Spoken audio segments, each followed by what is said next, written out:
బొరుగులు ఉప్మా అండి. దీన్ని పోహా అని కూడా అంటారు. ఇలాంటివి పిల్లలు సాయంత్రం స్కూల్ నుంచి వచ్చినప్పుడు చేసి పెడితే వెరైటీగా ఇష్టంగా కూడా తింటారండి. ఒక 2 కప్పులు తీసుకున్నాను. 2 కప్పులు బొరుగులు తీసుకుని ఇలా ఒక 2 గ్లాసులు బాగా వాటర్ వేసిందని బాగా ఆల్చి పిండి పెట్టుకోవాలండి. ఆ లోపల మనము స్టవ్ వెలిగించి పెనం పెట్టుకుని ఆయిల్ వేసుకోవాలి. దీనిలో పోపు పెట్టుకోవాలి. పచ్చనగపప్పు, మినపప్పు, ఆవాలు, జీలకర్ర.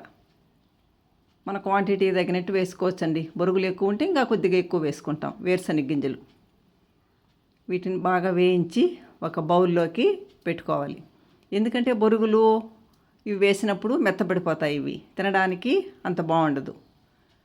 కట్ చేసి పెట్టుకున్న ఉల్లిపాయ ముక్కలు, పచ్చిమిర్చి, కరివేపాకు.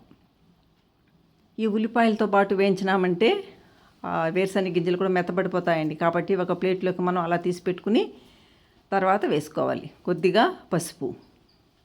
మనం ఆల్రెడీ బాగా నీట్గా వాష్ చేసి పెట్టుకున్నాం కదా, బొరుగులు పిండి పెట్టుకున్నాం కదా, వాటిని ఇలా వేసి వేయించుకోవాలి. కావాలంటే కొద్దిగా ఉప్పు వేసుకోవచ్చండి. బొరుగుల్లోనే ఉప్పు ఉంటుంది కాబట్టి అవసరం లేదు.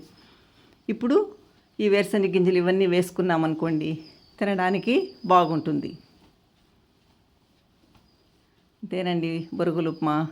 మనం పిల్లలు అయినా తినచ్చు, పెద్దలైనా ఈవినింగ్ కూడా తినచ్చు. స్కూల్స్కి కూడా ఇలా ఇచ్చి పంపించవచ్చండి.